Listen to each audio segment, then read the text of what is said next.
A liberdade de expressão é um pilar fundamental da democracia e deve ser amplamente defendida. Senhor presidente, para embasar a minha fala e ficarmos aqui ambientados, eu gostaria, já de no início, solicitar que passassem o primeiro vídeo, por gentileza. Isso vai servir, isso aconteceu em julho de 2022, tá? Uma entrevista do senhor Delgatti. Pode dar play e aumenta o som. Ou volta e aumenta o som, por gentileza.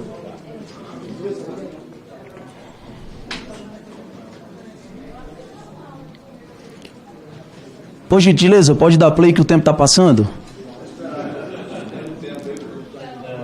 Presidente, se puder pausar o tempo também eu agradeço, tá? Isso aí foi uma entrevista exclusiva à Fórum, em julho de 2022, senhor Delgatti. Chegou aqui um superchat perguntando, pergunte ao Delgatti. Ô Walter, não sou eu que estou perguntando aqui, viu? Chegou aqui um superchat perguntando, pergunte ao Delgatti se ele vota no Lula. O voto é secreto, pessoal, mas daí, ó, eu só tô colocando. O Walter de hoje, sem dúvidas, vota no Lula, e não só vota, como eu peço que vote no Lula. Faço campanha para ele, o que for preciso, o Walter de hoje. Por quê? Porque eu tive toda a experiência, eu vi o que aconteceu, então o Walter de hoje, sem dúvida alguma, aperta 13. Excelente. Gente, só para ficar registrado, isso aconteceu em julho de 2022. Ele falava o que for preciso, não só declarou seu voto em Lula, como disse, o que for preciso. Pouquíssimos meses depois, veja só, senhor presidente, julho, agosto, quando foi o encontro dele, estranhamente, com a deputada Carla Zambelli, em um hotel que ninguém sabe em qual circunstância o levou a estar no mesmo hotel, olhou a deputada Carla Zambelli e teve a brilhante ideia de dizer, eu voto no Lula, eu aperto 13 e faço o que for preciso. Mas vai lá e pede para tirar uma foto. E se apresenta como hacker, que invadiu celulares de dezenas de autoridades, que é o hacker da Vaza Jato, que ajudou a esquerda. O hacker que ajudou a tirar da cadeia dezenas de bandidos, que inclusive tiveram que devolver milhões e milhões aos cofres públicos. E quando se trata dos bandidos, estou falando aqui de muito dinheiro. Muito dinheiro. Destruiu a Lava Jato, aliás. E aí, isso em julho. Agosto, encontra, tira uma foto, se apresenta e de repente, como um toque de mágica, ele muda. E agora ele já não é mais o Walter, que ajudou o PT lá atrás, que ajudou a tirar bandido da cadeia, que fez o PT e o Lula ressurgir. Já não é mais o Walter. Já não é mais o Walter que um mês atrás estava dizendo, eu faço o que for preciso, vou apertar o 13. Faço campanha e peço voto pro Lula. Ele já surge agora sendo o cara que quer ajudar o Bolsonaro. Não é um ano, 2 anos depois, um mês.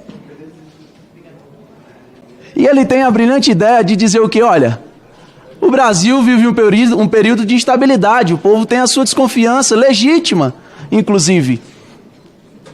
Eu sou a solução. A parlamentar o leva ao Palácio do Planalto. Diga-se de passagem, é o único encontro do mesmo e a única fala do mesmo com Jair Bolsonaro, que ele consegue provar, porque chegar aqui e dizer que falou no telefone 10, 15, 20 vezes, qualquer um fala. Ele acredita, inclusive, que o povo brasileiro vai dizer, não, realmente é verdade esse bilhete, de que a deputada puxou um celular da caixinha, tirou do lacre, colocou um chip novo, um chipzinho virgem no telefone, ligou para o presidente da República e o presidente da República atendeu o telefone de um desconhecido.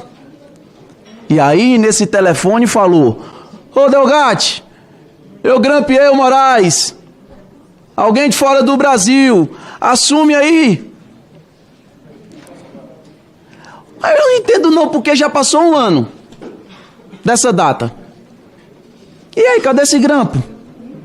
Que conversa bombástica foi essa? Ai, pedir para alguém assumir o grampo dos outros? Aí o povo está acreditando, o governo está fingindo, acreditando que isso tudo é real.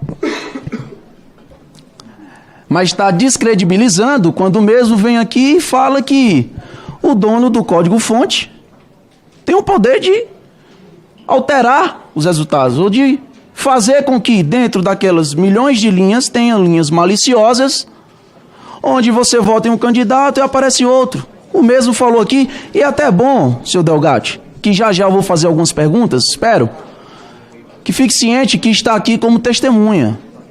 E que o que você falar pode ser usado contra você. Essas histórias de versões diferentes, que primeiro chega dizendo que foi contactado a fim de testar e provar a confiabilidade da urna eletrônica, e esse foi o seu primeiro depoimento, assim que falou, espetacular. Aliás, o TSE instalou uma comissão, tem a comissão, para verificar isso e colocou o Ministério da Defesa dentro. E se você fala que o seu relatório é praticamente o que consta lá, então você estava ajudando o Ministério da Defesa, que fazia parte de um grupo, uma comissão com o TSE. Mas o primeiro depoimento foi de que estava ali para testar a confiabilidade. Claro, se tem desconfiança, vem uma pessoa altamente inteligente na área, e eu tenho até minhas dúvidas, tá? Vem alguém altamente inteligente na área e eu pergunto, é possível isso acontecer? O mesmo fala que é impossível hoje, por exemplo, alguém hackear a urna eletrônica, o código-fonte, aliás, porque está em um computador sem internet. Aí ele diz que foi contratado para fraudar. Mas se o mesmo diz que é impossível fraudar, foi contratado para fazer o quê? O crime impossível? O crime impossível? Ele diz que não tem como fazer, depois diz que foi contratado para fazer. Não estou entendendo. Mas uma coisa eu entendi, categoricamente, afirmou. Quem cria o código-fonte é como quem está fazendo ali a receita do bolo e pode colocar um veneno dentro. E quando vem a relatora tentar dizer, você queria criar um código-fonte fake, é como querendo jogar aquela peste de fake news. Não. Ia criar um código-fonte, que não é o mesmo do TSE, porque ninguém tem acesso, ninguém sabe como é esse código-fonte. Então ele teria que criar um código-fonte para dizer quem cria um código-fonte consegue fazer com que, ao você votar lá em um candidato, vai computar o voto para outra pessoa. Ele iria, pelo menos no testemunho, fazer isso. Comprovar que pode ter a fraude. E não é uma fraude de invasão, pode ser uma fraude interna. Não é de fora para dentro, é de dentro para fora. Aí vem o governo e pergunta, então você foi chamado para fraudar as eleições? Aí já muda a versão. Já não é mais o cara que se apresentou e foi chamado para testar a confiabilidade de uma urna eletrônica. Agora já é o cara que foi contratado para fraudar uma eleição. Em poucas horas, o testemunho mudou.